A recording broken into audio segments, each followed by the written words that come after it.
мага айтты, Токтосун Белекович, биздин аппараттын жаңы жетекчиси. Мына ушундай маселелер болуп атат. Элдин алдына чыгып, бир-эки ооз маалымат берип койбойсузбу? Себеп кечеки Борбордук шайлоо комиссиясынын чечимин биз түшүнбөй калдык дегендей да. Мына ушундай эле Ноокат районунда ушундай маселе болуп атыптыр, Өзгөн районунда ушундай маселе, Нарында ушундай маселе, Ош шаарында ушундай маселе болуп атат. Чынын айтканда кечээ моундай жыйынтыктарында жакшы угулбады. Кечке чейин болду, өзүңүздөр көрдүңүздөр. Бир сөз менен айтканда, жанакы бизге арыз берген жигиттин талабын Борбордук шайлоо комиссиясы аткарган жок. Алардын талабы эмне болду? Бүтүн Кыргызстан саясий партиясын каттабоо жөнүндө арызын жазды. Борбордук шайлоо комиссиясы аны карап чыгып, ал маселеге мына Ишенбай Дүйшөнбеевичтин кече сүйлөгөн сөзүн уктуңуздарбы, көрдүңүздөрбү?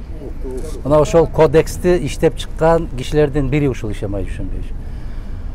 Мындайча айтканда, мыйзам толук сакталды. Биз Кудай буйрса шайлоого баратабыз. Биз шайлоого баратабыз.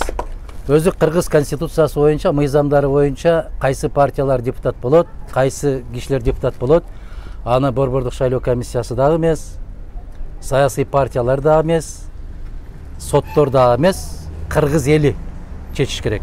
Ким депутат болот, муну Кыргыз эли чечиш керек. Бирок ушундай процедуралар жазылган экен, тилекке каршы бир топ биздин убактыбызды да алды, нервибизди алды, ар кандай маселе болду. Турсунбай Бакир уулу боюнча мен ал кишини өзүм чакырдым эле. Мен уктум, соңку 5 жылдан бери эч жерде жок.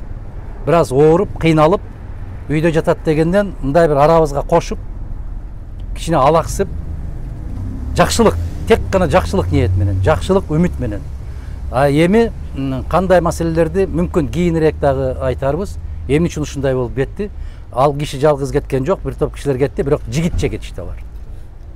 Позициялары туура келбей калганда, ал же бул маселелер боюнча анан жанакындай болуп эле каралап туруп алгандыгы а кишиге туура эмес. Ал уят маселе болуп калат. Андай каралабаш керек эле. Бирок буйрса бүгүн Борбордук шайлоо комиссиясы бүтүн Кыргызстан саясий партиясын каттайт. Буйрса, себеп каттабай коюуга эч кандай негиз жок. Ошон үчүн көрөрман болуп келгениңиздерге рахмат. Жерлерде иштерди катырышыбыз керек. Мына биздин талапкерлер турат. Бизди токтотуп калууга эч кандай негиз жок бүгүнкү күндө. Суроолор барбы? Биз дагы менде суроо бар. Кече күнү ошо шайлоо эмесинде сиздердин жумушуңарды карап атканда жанагы $200,000 бердим деп калып айтканы Бакыр уулуна адамгерчилик эмес деп мен ойлоп калдым да. Мен сиздерге моюнуна ошону беттешип, мына ушинтип айтканда айта албайт. Ошо просто каралоо деп эле эсептеп калдым. Муну өзүңүздөр көрдүңүздөр. Бул айтты, тиги айтты, ал айтты, бул айтты. Ушундай да. Мына ушул жерде талапкерлер турат. Эгерде 2 тыйын берсе айтсын. Биздин тизмедеки азаматтарды карап көрүңүздөр. Россияда тишин кирин соруп жүргөн жигиттерибиз, кыздарыбыз бар. Эң алдыңкы катарда кетип бартат. Алар эмне бизге 2 тыйын бере алабы? Темирлан Смамбеков кетип бартат. 5-орунда кетип бартат. Ошо киши Кыргызстандын баары тааныган азамат, жигит. Же мына Исхак Абсаматович турат. Ушу киши 2 тыйын береби, айтыңыздарчы. Же бул киши эмне, чоң бир ишкерби? Же мен ушу кишиден 2 тыйын сураймбы? Мына генерал коррупциянын көзүнө бир аждаардай көрүнүп аткан аябай жаш кезинен, өтө жаш кезинен элге таанылып калган генерал Субаналиев кетип бартат, экинчи болуп. Ушу киши мага 2 тыйын береби? Мына бүтүндөй мыйзамдардын автору деп айтам, дайыма эле айта берет, Кадырбеков деле мактай бересиз деп. Мага кишинин мүнөзү жагабы, жакпайбы ал экинчи маселе. Киши кандай адис экендигин мен айтууга милдеттүүмүн. Адис катарында ушу киши мага 5 тыйын береби? Ал менимче ушуну менен алмаштырып алган. Биз айтканбыз. Биринчи кезекте бүтүн Кыргызстан каршы чыккан, бая 5 миллиондук күрөө дегендер. Чортамандар бизге жакындабагыла, жогорку кеңешке барбайсыңар деген оюңарбы бул? 5 миллион деген не деген шумдук акча? Мүмкін 5 миллионды мұғалім таба албай қалса, ал депутат бола албай қалыш керек. Дарыгер таба албайды. Артист, маданият қызматкері таба албайды 5 миллионды, өмір бойы таппайды мүмкін. Ал кантип төлейді деген маселеменен шыққанбыз біз. Тилекке қаршы ошондой кылып кабыл алып коюшкан. Биз милдеттүү түрдө жыйнашыбыз керек. Аны кантип жыйнайбыз? Ар бир кишинин мүмкүнчүлүгүнө жараша 200 миңден, 250 миңден биринчиден ал акча эч кайда кетпейт. Шайлоо бүткөндөн кийин кайра бир тыйыны коротпостон ошо кишилердин ээсине кайтарылып берилет. Мына ушул сөздү а киши адаттагыдай бир башкача угуп алган болушу керек. Мен сиздерге айтып коеюн. Өз эрки менен гезитке, кандайдыр бир иш-чараларга элестетип көрүңүздөр. КТР, ЛТР деген телеканалдар бир мүнөтүн ушундай коюшуптур. Эртеңден баштап көрөсүздөр. Чайыңарды да бекер ичирбейт. Оокатыңарды да тынч жедирбейт. Ассаламу алейкум деп үйүңөргө кирип барып тажатат жанагы бай партиялар. Укмуштуудай сулуу клиптерди тартат. Керемет эл үчүн сүйгөн, элди күйгөн болуп Кудайдын куттуу күнү 30 күн ушундай таратат. Анан сиздер ишенип каласыздар. Мына жакшы жигит экен, мына жакшы кыз экен деп. Алар ошондой алдоо жолу. Бир мүнөтүнө төлөп бергенге бизде мүмкүнчүлүгүбүз жок. Эгер кээ бир кишилер айтып аткандай болуп 200 миң доллардан болгон болсо биз эфирди сатып албайт белек. Биз ойлонушубуз керек. Биз момундай болгон 4 барак же 8 барак болгон гезитти чыгарышка азыр терең ойлонуп атабыз. Кантип чыгарабыз деген. Талапкерлер турат. Ошондуктан ар бир маалыматты өзүбүз акыл жүгүртүп, ой жүгүртүп, бир анализ жасаганды үйрөнүшүбүз керек.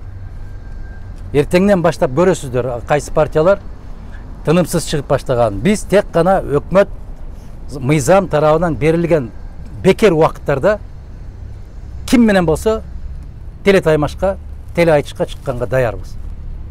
Мына ушундай. Тиги шайырыбыз менеге БШКга өткөргөндөн кийин өзгөрүнөбү бар? БШКга өткөнгө чейин партиянын өзүнүн ички жумушу.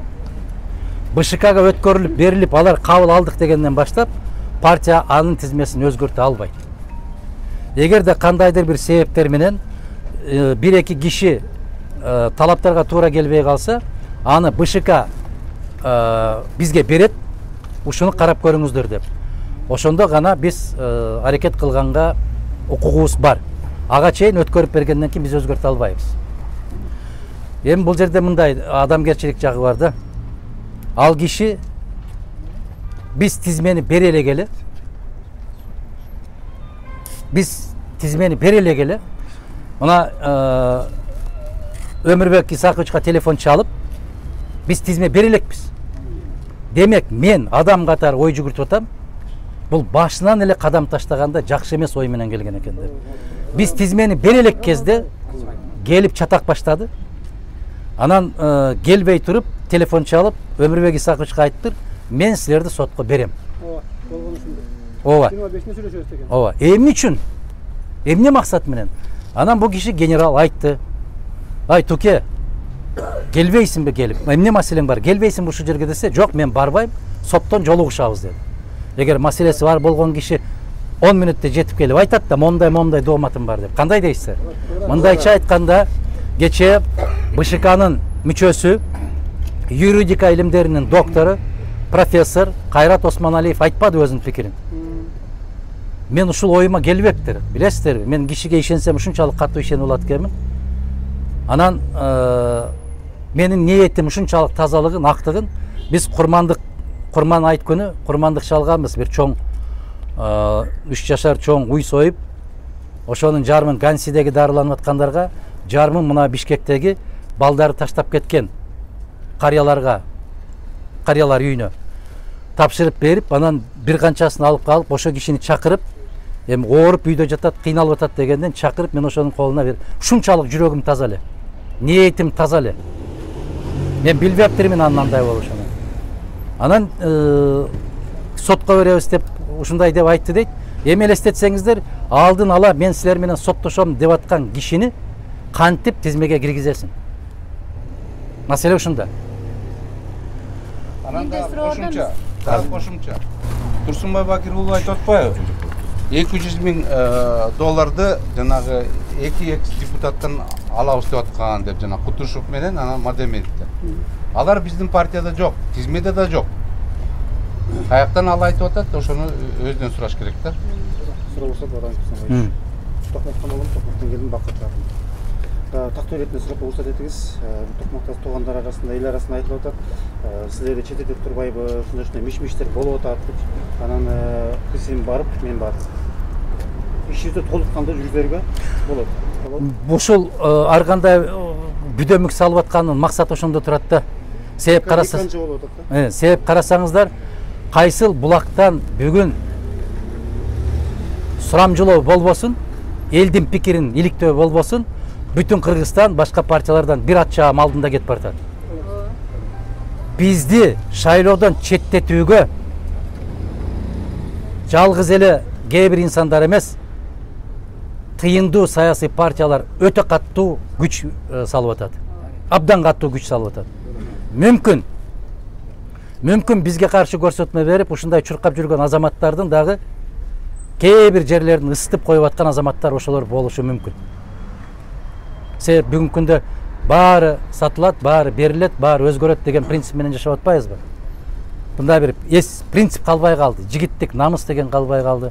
Ошондуктан баягы кээ бир саясий күчтөр дагы аябай кызыктар ушул бүтүн Кыргызстан эле четтеп калса, биздин күнүбүз чыгат эле дегендей.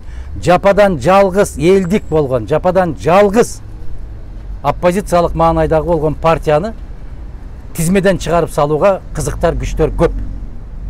Муну ачык билишиңиздер керек. Себеп бул кишинин билдирүүсү, бул кишинин съездеги сүйлөгөн сөзү, Ишенбай Дүйшөнбеевичтин сүйлөгөн сөзү съездеги көптөгөн кишилердин түн уйкусун алды. Аны көрдүңүздөр өзүңүздөр. Биздин максатыбыз ошол.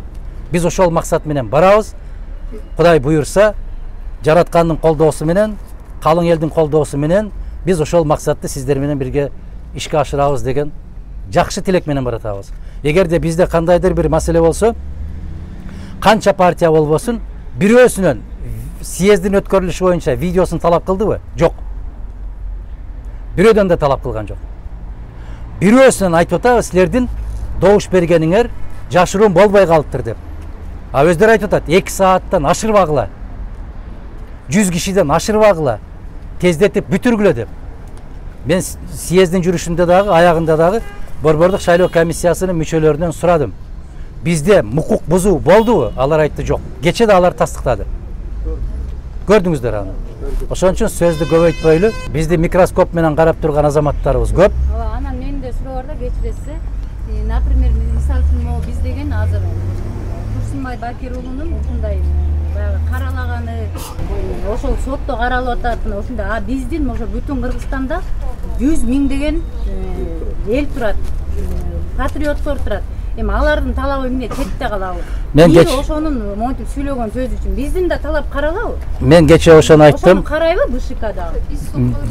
Биз дагы монтип чыксак болот. Биз дагы куярманбыз. Биз дагы эч качан артка кайтпайбыз. Биз дагы могу сиздин позицияны жактырган үчүн, сиздин позиция үчүн биз да могу Кыргызстандын келечеги үчүн, бала чаканын келечеги үчүн могу даже каныбызды бергенге даярбыз. Биз ушунча баштаган. Аллах өзү сактаган болсун. Керек баарыбыз тең. Кандай болуп кетет, эмне болуп кетет?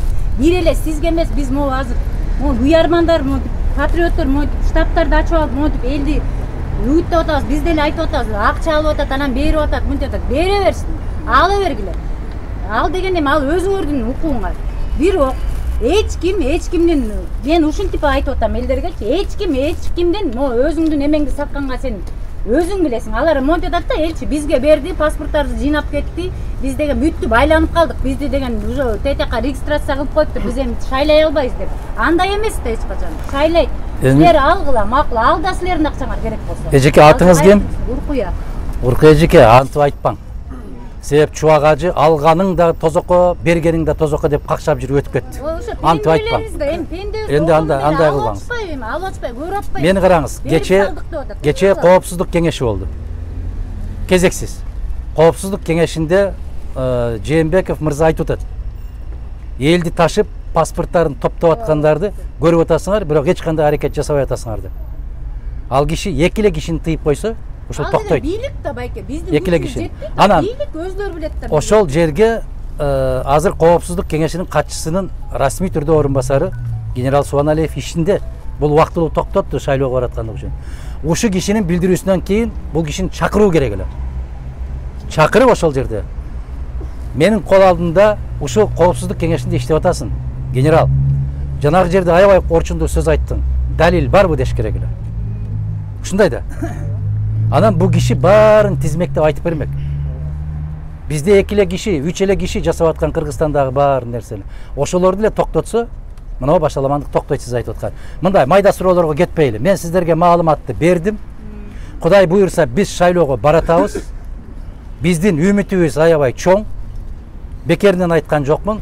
Бардык сурамжылоолор боюнча бүтүн Кыргызстан бир ат чагым алдыда. Кудай кааласа. Рахмат. Кудай кааласа жеңиш эл тарапта болуш керек. Эл тарапта болот. Кыргызстанда бурулуш жылы быйыл. Ошол бурулушту жасай турган азаматтар бүтүн Кыргызстан жана бүтүн Кыргызстанды колдоп келгендер баарыңыздарга ыраазычылык билдирем мен. Жакшылык болсун. Ушуну менен кыска маалымат карайлы. Эртеңден баштап анан жыйындарды өткөрө беребиз. Келгениңиздерге рахмат. Жакшы. Аман болуңуздар. Кыжабат болбоңуздар.